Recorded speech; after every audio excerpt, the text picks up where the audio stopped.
Latest from the Russia-Ukraine war. Prime Minister Narendra Modi has expressed concern after Russia alleged that Ukraine attacked President Vladimir Putin's residence. PM Modi also urged Russia and Ukraine to focus on diplomatic efforts to end hostilities. In a social media post, Russia's Foreign Minister Sergei Lavrov has said that there were no injuries as the 91 long-range strike drones used in the attack were shot down. The Kremlin has said that this will not go unanswered. Ukraine's President Zelenskyy has denied Moscow's claim, accusing Russia of trying to derail peace talks. In a social media post, Zelenskyy said that alleged strike is a complete fabrication intended to justify additional attacks against Ukraine.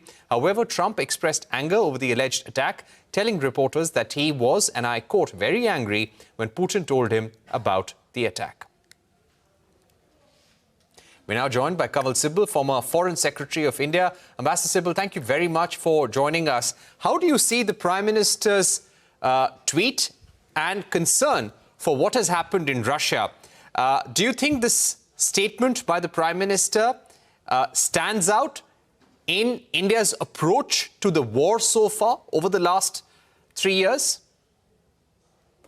Well, the continuation of this conflict in Ukraine is putting a lot of pressure on us, as you well know. We still are being subjected to 50% tariffs by the United States, and 25% of that is because of our purchase of oil from Russia. So we would like this conflict to end. We have tried our best, given the limitations of what we can do, to deal with both sides, including with Zelenskyy.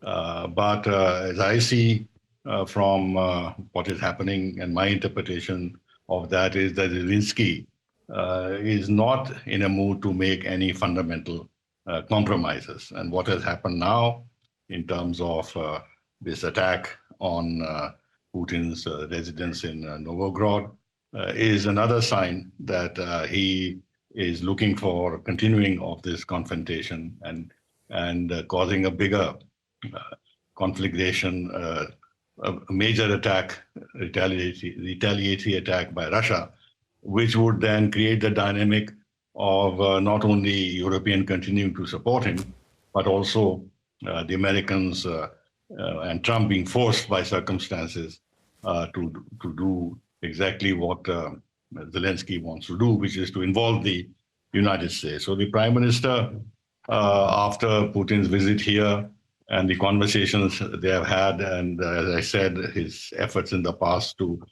try and see if he could play a bit of a role in terms of promoting dialogue and diplomacy, a message that he repeated to Putin even when Putin was here on a state visit. That approach is not getting anywhere with this kind of an escalation by Zelenskyy. And his denials are meaningless because in his Christmas Day message, and this is astonishing, really astonishing for a leader of any country to wish for death of another leader. I mean, Christmas is supposed to be a message of, supposed to be to celebrate peace and harmony and what have you. It's the message of Christ, etc., etc. And on that occasion, right. Ambassador Sibal, give a message that how does also one approach or view Russia's claim of this attack near Putin's residence? Zelenskyy has denied it, and they have reason to do so. But how can India take a balanced way forward? And do you also feel that somewhere, because we're not seeing an outcome on the India-US trade deal, India perhaps is taking Russia's side more openly this time around? No, I think this is unconscionable. This is excessive.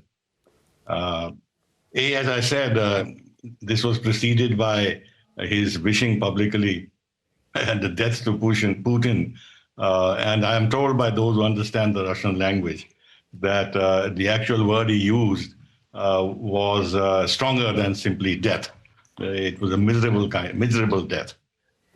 So in that background, it is not, it is almost logical that he's done what he has done, and his denials, frankly, are meaningless. And in that context, for Prime Minister to make a strong statement is par for the course. Because this can set up terrible precedents. We've seen that how the Americans killed the Iranian General Soleimani, and there have been attacks on the leadership of some other movements, etc., etc. So these kind of statements create some kind of a precedent where you cross certain limits of diplomacy and set in train a line of thinking which can be emulated here and there. So it needs to be strongly condemned, yes. Right. It needs to be strongly condemned is what you're saying. But do you also believe that now that this incident has taken place, Russia will retaliate and the possibility of any ceasefire in the near term has ended? Donald Trump was trying to bring this war to an end. He said he'll do it in a day after coming to power. It's not happened in a year. And with this attack near Putin's house, do you think the war will only escalate here on in 2026? Two things. One is that Trump is on board with the proposition that a ceasefire is not something that needs to be pursued. That he has bought the Russian argument that a ceasefire is something which is temporary, it can be broken. So what is needed is a resolution of the core issues, the fundamental issues that are involved, which is NATO membership, etc., etc. So I don't think anybody is talking about ceasefire. That is number one. Number two is Russia has experienced in the past that a lull in the fighting or a ceasefire or anything of the kind will be or even a process of negotiations which are not sincere can be used by the other side. Ukraine, with the support of with the Europeans in particular, to rearm themselves, to get breathing space, to replenish their supplies, build up their defenses. So that's not on. Now, the question you asked, how far Russia will go in retaliation, the Russian foreign minister has made a very strong statement. But I think Russia may hold its hand and not go too far at this stage, because they would like to keep Trump on their side, support Trump's efforts to the maximum extent possible. Okay. Because those efforts are in favor of Russia, and also keep the Europeans on the defensive. But if he really ups the ante, does something drastic, then I think the public pressure, even on Trump and the Americans, would become stronger to do something to support Ukraine. So I said they will do something, but go all out, I think, to retaliate. Okay, thank you very much, Ambassador Sibal, for joining us with those views. We're taking a short break, but coming up on the other side, Khaleda Zia, Bangladesh's first female Prime Minister, dies at 80. Prime Minister Modi condoles her death. A special discussion with former diplomats Veena Sikri and Meera Shankar when we return.